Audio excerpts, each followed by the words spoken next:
Om Shanti. Book का नाम है ज्ञान झनकार, पार्ट 9। शीर्षक है परमात्मा ब्रह्मा के तन में ही क्यों अवतरण लेते हैं। परमात्मा है हमारा बाप, वही हमारा सद टीचर और सतगुरु है। अभी यह नशा बैठा है ना अच्छी तरह से कि ऐसे सत बाप, सत टीचर और सदगुरु के हम बने हैं। फिर उनका कोई बाप, टीचर, गुरु है ही नहीं। बाकी सबका अपना बाप, टीचर, गुरु है। वह बाप जो बेहद का है, उसके ऊपर और कोई नहीं है।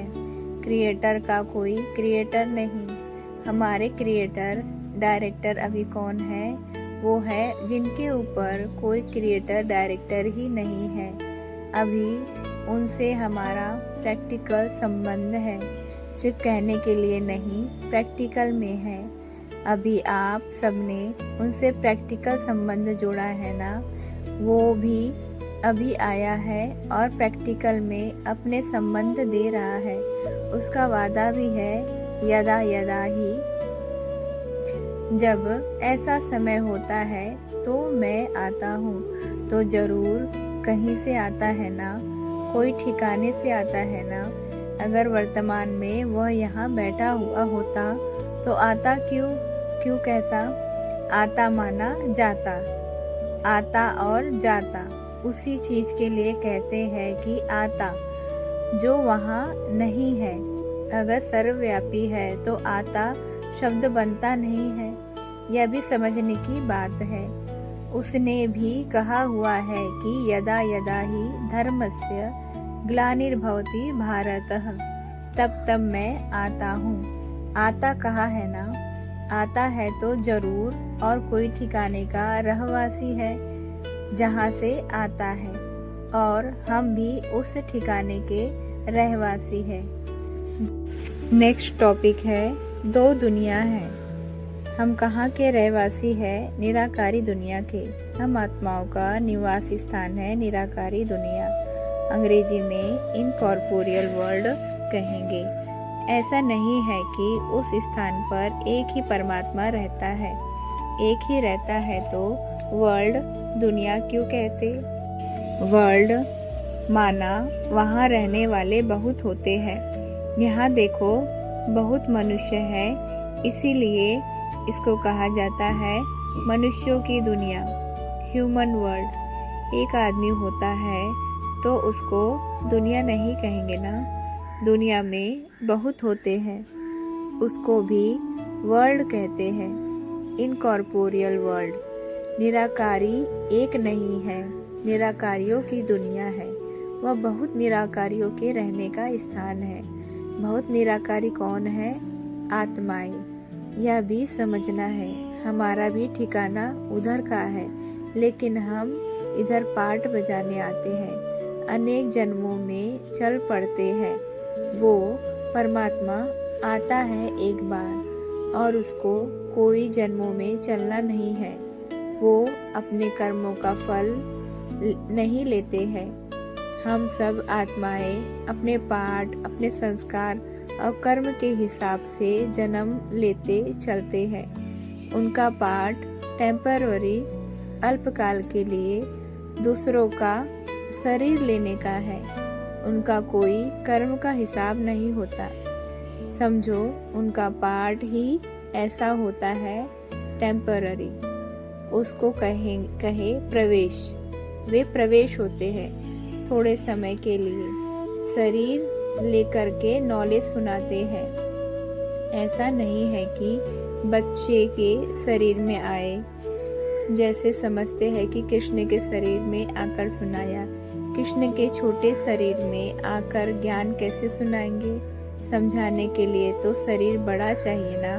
सुनने वालों को अच्छा तो लगे ना।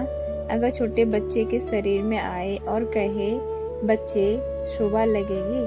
छोटा बच्चा दूसरे को बच्चे कहे, शोभा नहीं लगेगा ना।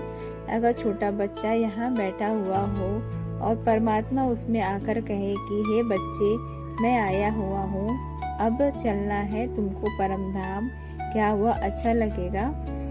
नेक्स्ट टॉपिक है फिट वस्त्र को ही नेक्स्ट टॉपिक है, फिट वस्त्र ही पहना जाता है ना। अगर कोई ड्रेस पहनता है तो फिटिंग ठीक चाहिए ना। आत्मा के मुताबिक शरीर भी फिट उचित योग्य चाहिए ना।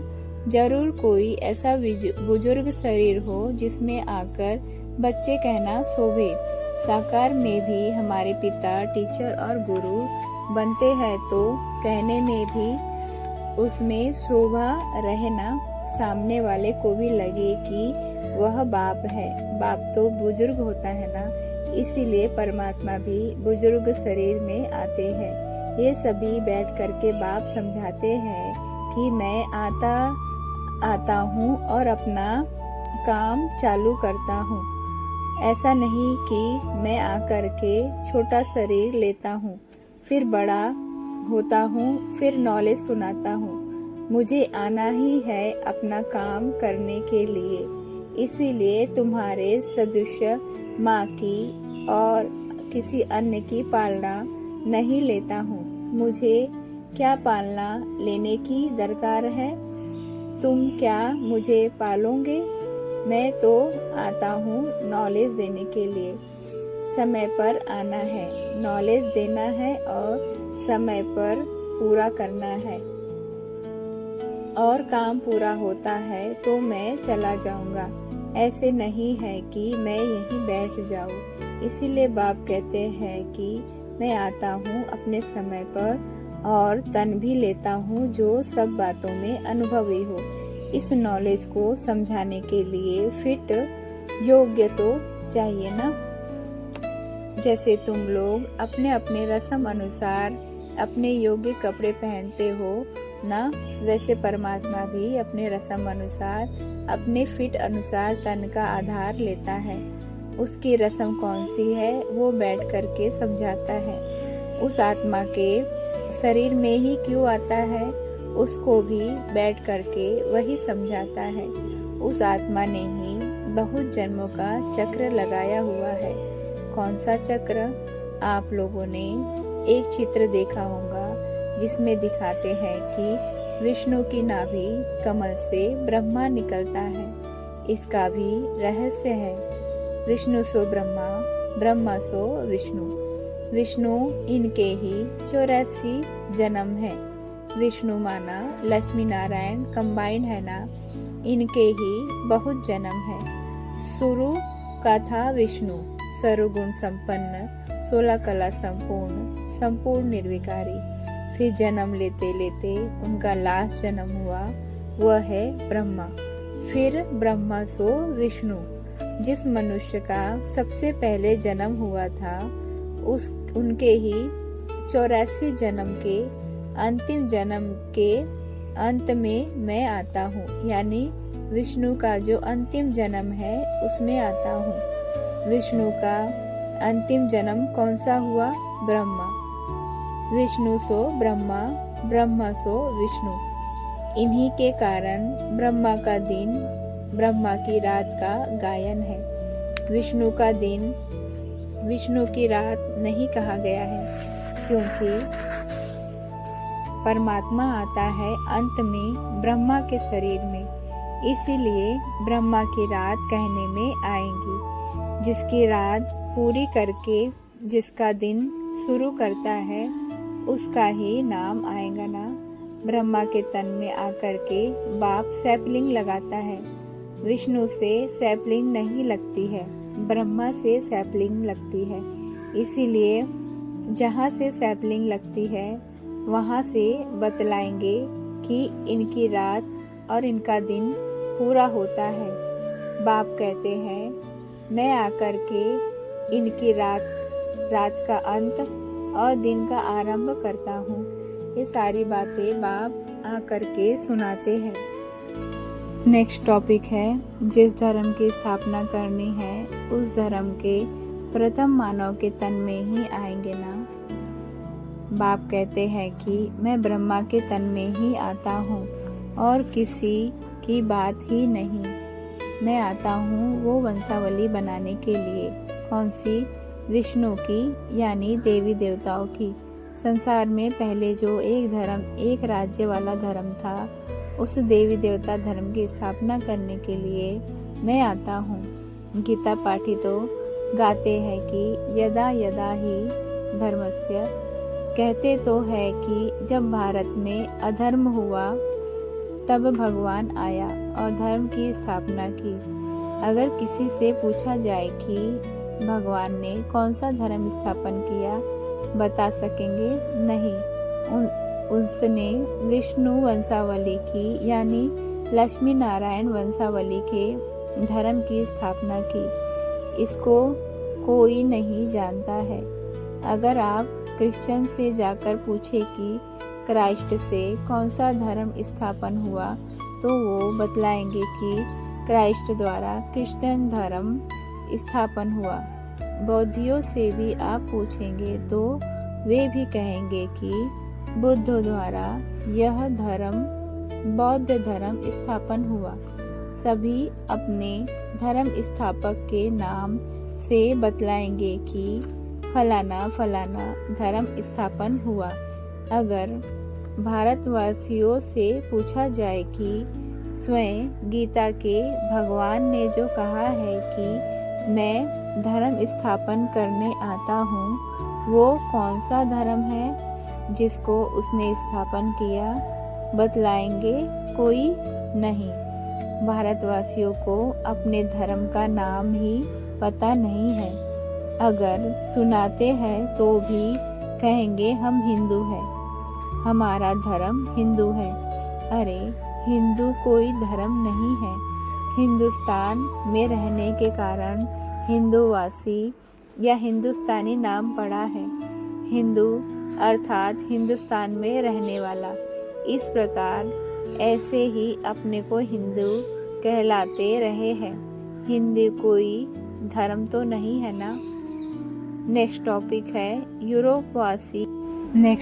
है यूरोपवासी यह नहीं कहेंगे कि हमारा धर्म यूरोपियन है। यूरोप में रहने वाले अपने को यूरोपियन कहते हैं, परंतु यूरोपियन कोई धर्म नहीं है।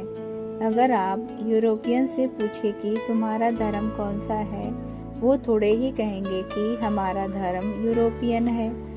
वे यूरोप में रहते हैं, इसीलिए वे यूरोपियन हैं। बाकी धर्म पूछेंगे तो क्राइस्ट के नाम पर कहेंगे हमारा है क्रिश्चियन धर्म। बाप ने कहा है कि असल भारतवासियों का धर्म है आदि सनातन देवी देवता धर्म, जिसको कोई भारतवासी जानता नहीं है। बाप बैठ करके समझाते हैं तुम्हारा असल मूल धर्म है आदि सनातन देवी देवता धर्म। विष्णुवंशी कहो, देवी देवता कहो, लक्ष्मी नारायण की सूर्यवंशी और सीताराम की चंद्रवंशी राजधानी जो चली है, असल में वे देवी देवता हम ही थे। आज देवी देवताओं के लक्षण नहीं रहे ना, इसीलिए अपने को देवी देवता के वंशज कहने में लज्जा आती है। देवी देवता कहलाने के लिए वो क्वालिफिकेशन योग्यता चाहिए ना। कहेंगे देवी देवता और आपस में लड़ते झगड़ते रहेंगे, तो क्या यह देवी देवताओं का लक्षण है?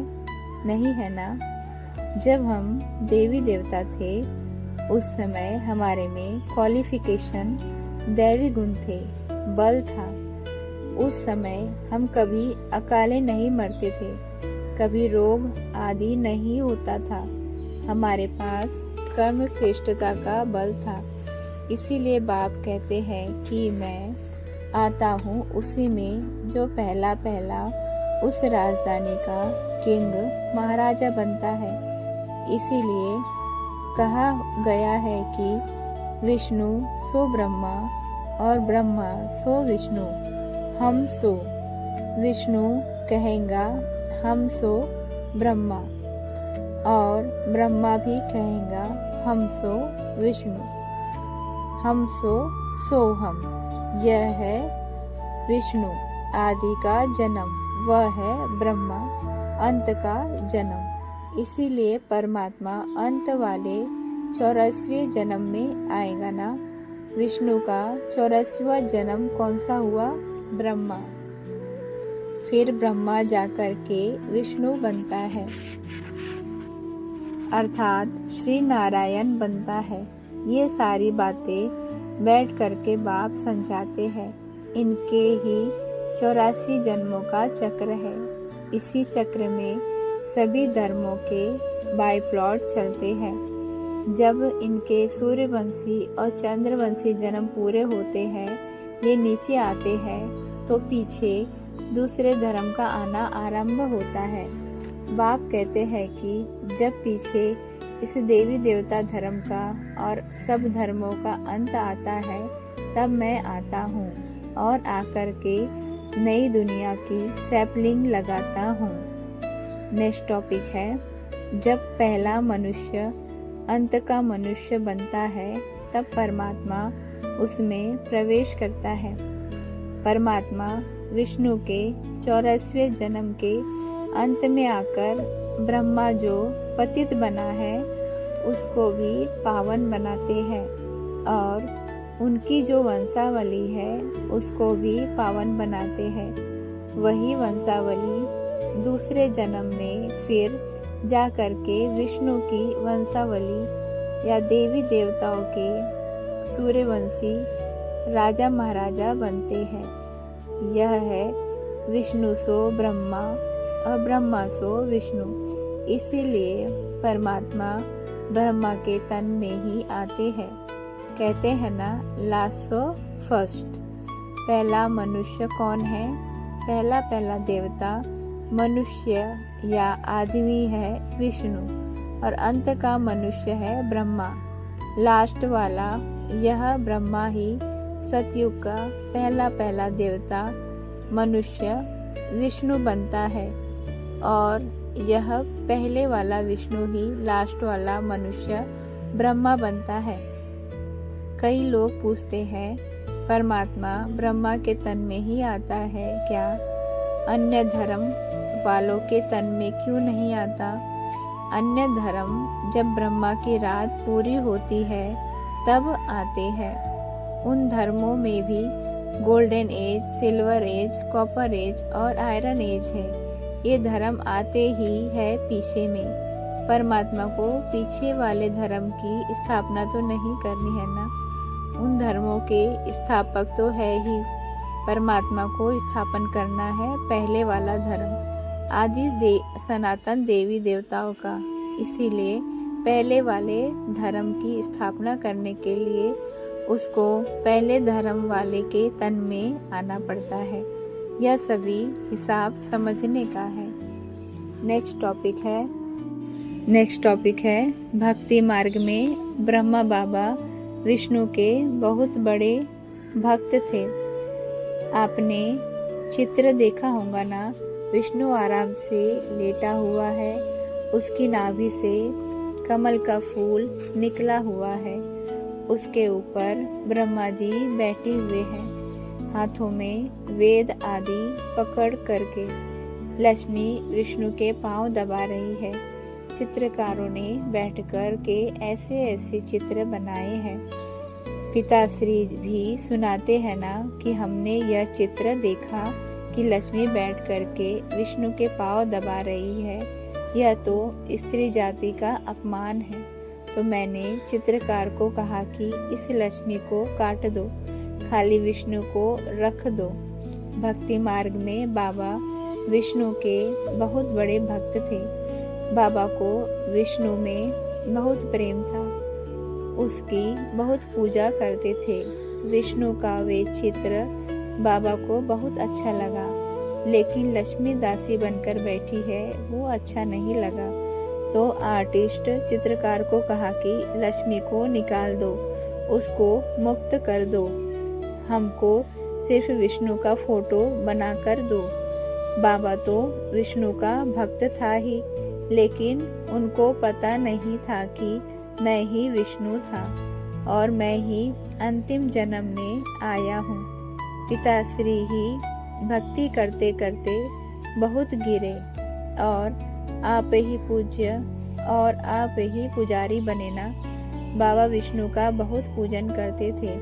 बाबा अपनी हिस्ट्री में सुनाते हैं कि मैं जाता था अपनी दुकान पर काम के लिए, दूसरे जगह जाना पड़ता तो ट्रेन में भी पॉकेट में विष्णु का चित्र होता था। घड़ी घड़ी उस चित्र को देखता था, ऐसे देखता था बार बार जैसे कोई पागल करता है। इतना प्रेम था उससे, परंतु उनको पता ही नहीं था कि यह मैं ही हूँ, अभी ऐसा बना हूँ। विष्णु के बहुत चित्र बनाए थे। एक तकिए के नीचे रात को सोते समय देखकर सोते थे, एक खटिया पर रखा हुआ होता, एक पॉकेट में रखा हुआ होता, एक दुकान पर भी रखा हुआ होता। जहाँ जहाँ जाते थे वहाँ वहाँ विष्णु का चित्र साथ ले जाते थे। जिधर जाओ वहाँ विष्णु के चित्र। अभी वो निराकार बाप बैठ करके समझाता है कि वो तुम थे, लेकिन बहुत जन्म लेते लेते अभी तुम्हारा अंतिम जन्म है। अंतिम जन्म तो कोई दूसरा होगा ना। पहले बाबा का नाम था लखीराज। पीछे जब मैंने आकर के ज्ञान दिया, एडॉप्ट किया, अपना बनाया, तब मैंने उसका नाम रखा ब्रह्मा। ब्रह्मा नाम अभी पड़ा है। वैसे तो उनका भी लौकिक वालों जैसे साधारण नाम था लखीराज। बाबा कहते हैं कि यह वही आत्मा है जो विष्णु बनी थी और अभी 84 जन्म लेकर साधारण आत्मा बनी है। इसीलिए उसी आत्मा के शरीर में मैं आता हूँ और आकर के विष्णु वंश या सूर्य वंश और चंद्र वंश की सैपलिंग लगाता हूँ। यह था अपने भारत का प्राचीन धर्म और हम उस धर्म वाले थे। इन सब बातों को अच्छी तरह से समझना है। मुरली पॉइंट है, एक बात से ही बेड़ा पार हो जाएगा। स्व अभ्यास में अलबेले मत बनो, क्योंकि अंत में विशेष शक्तियों के अभ्यास व प्रयोग की आवश्यकता है। उसी प्रैक्टिकल पेपर द्वारा ही नंबर मिलने हैं। इसीलिए फर्स्ट डिवीजन लेने के लिए स्व अभ्यास को फास्ट करो। उसमें एकाग्रता की शक्ति की विशेष प्रैक्टिस करते रहो। चारों ओर हंगामा हो और आप एकाग्र हो।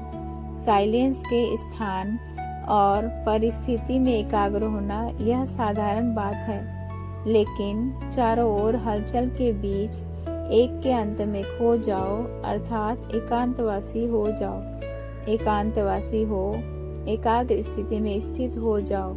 यह है महारथियों का महान पुरुषार्थ। Last so fast, fast to first जाने के लिए बहुत सहज साधन यह एकाग्रता है।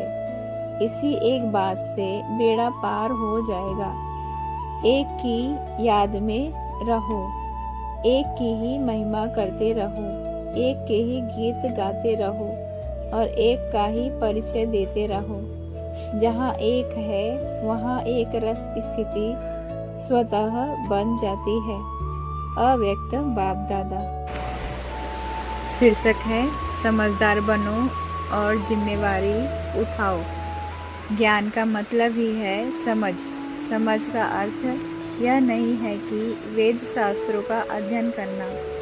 अपना नॉलेज, अपने रचयिता का नॉलेज, हमारे सभी जन्मों का नॉलेज और उसमें जन्म अच्छे कौन से हैं, उसको कैसे बनाए, उसको समझने को ही ज्ञान कहते हैं। ऐसा नहीं है कि वेद पढ़ करके हम विद्वान बन गए और शास्त्र पढ़ करके शास्त्री बन गए तो ज्ञानी हो गए। ज्ञानी माना उन चीज़ों को समझकर प्रैक्टिकल जीवन में लाने वाला। इसीलिए बाप कहते हैं कि प्रैक्टिकल बनाना और प्रैक्टिकल बनने की समझ देना यह मेरा काम है। मैं ही आकर के देता हूँ। ज्ञान का सागर भी मैं हूँ और आकर के बनाता भी मैं हूँ। कैसे बनाता हूँ? अभी तुम बच्चे प्रैक्टिकल में बन रहे हो ना। तुम प्रैक्टिकल देखते जा रहे हो कैसे बाप बना रहा है। इसमें मूझने की कोई बात नहीं। कि भगवान कैसे बनाता है, भगवान ने दुनिया कैसे रची, यह देख लो ना। अपने को रचना में लाकर देख लो, उसने कैसे रची। नेक्स्ट टॉपिक है, सोचते रहोगे तो समझ नहीं पाओगे। ऐसे नहीं, संसार में कभी मनुष्य था ही नहीं। मनुष्य था लेकिन तमो प्रधान बना है। अभी उसी तमो प्रधान को बाप आकर सत्व प्रधान बना रहा है। कैसे बना रहा है? आत्मा में प्योरिटी को फूंक रहा है। फूंकना ऐसे नहीं जैसे साइकिल में हवा फूंकी जाती है।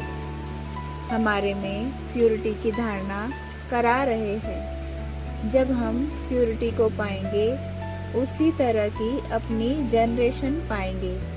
भगवान ने दुनिया कैसे रची, उसको अभी देखो।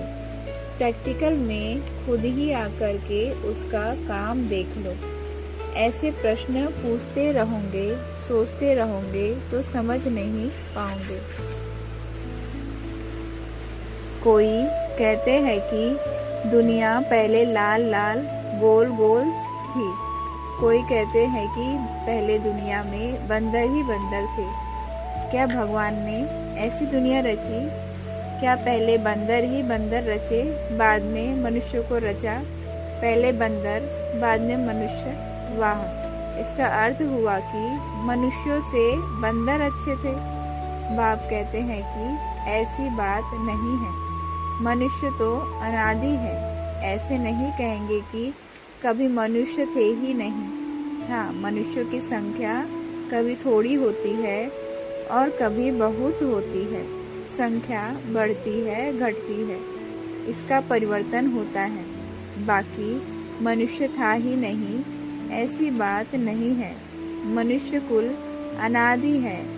बाप आकर के उसमें न्यू मैन को बनाता है।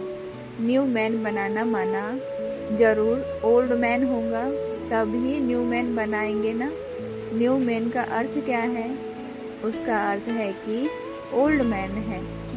मैन तो जरूर है लेकिन ओल्ड है, उसको न्यू बनाते हैं।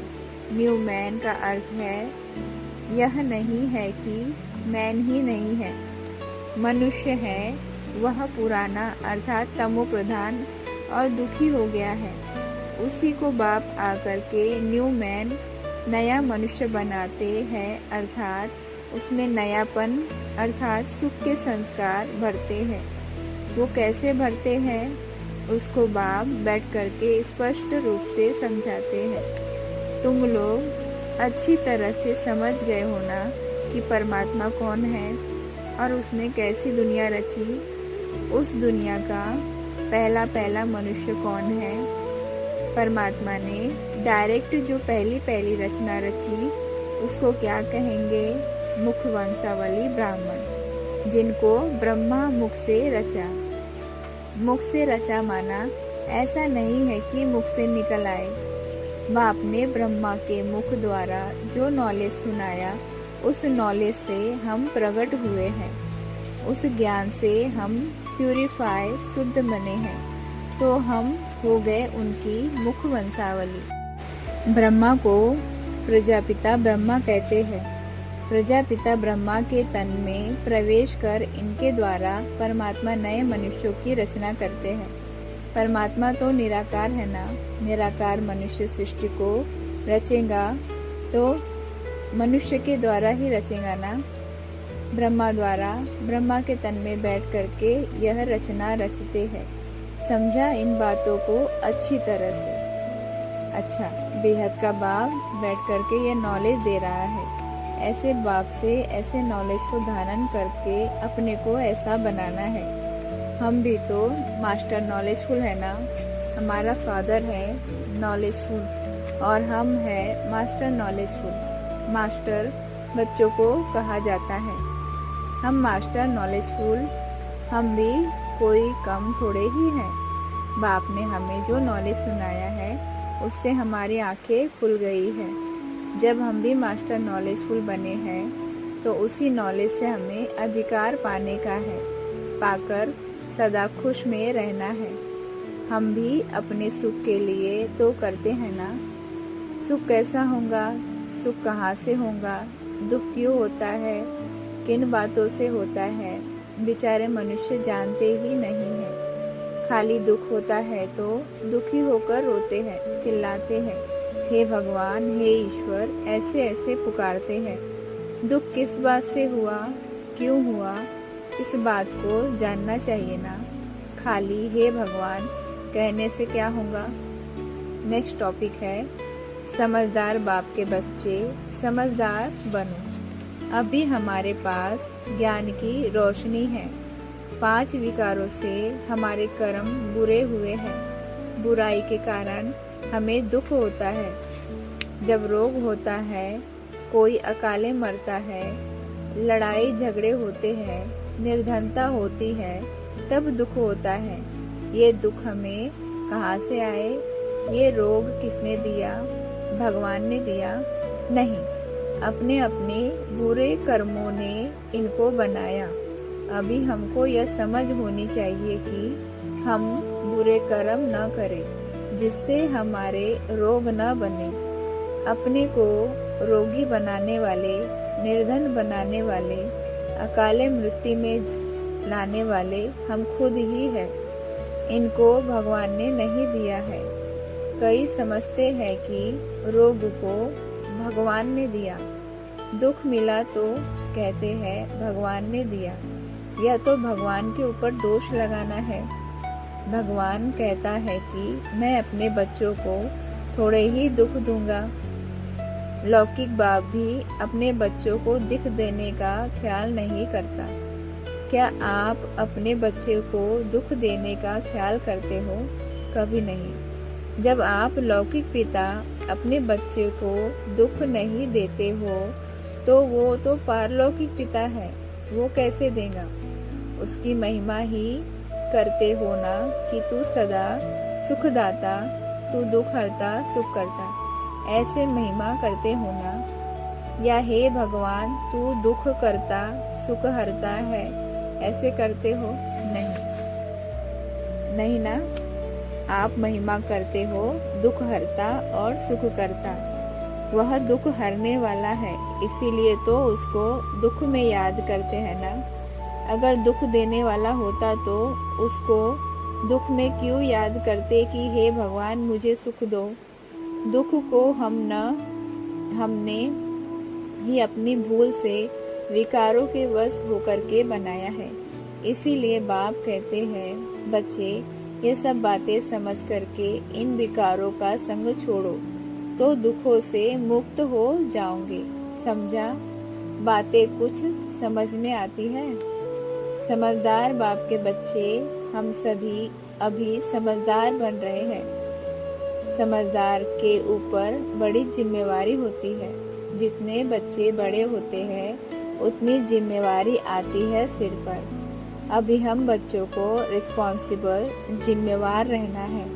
कौन सी रिस्पॉन्सिबिलिटी?